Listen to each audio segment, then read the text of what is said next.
Jambo. Unaitwa nani? Meshak Hamadi. Meshak, unashabikia timu gani hapa? Hapa nashabikia Christ Care. Na ni kwa nini haswa unashabikia Christ Care? Nashabikia Christ Care kwa sababu Christ Care imeweza kufunga, pia God Kacholi imefunga.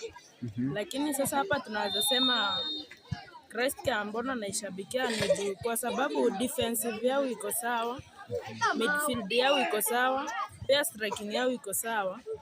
Ndio naweza shabikia Christ Care. Pia hapa midfield pia iko vibaya vile, na game bado inaendelea.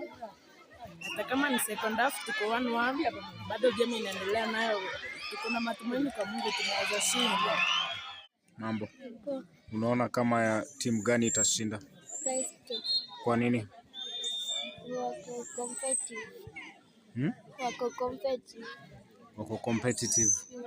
Wanacheza vizuri. Yes. Na hii timu nyingine inaitwa aje? Inaitwa God Kacholi. God Kacholi. Yes. God Kacholi hawana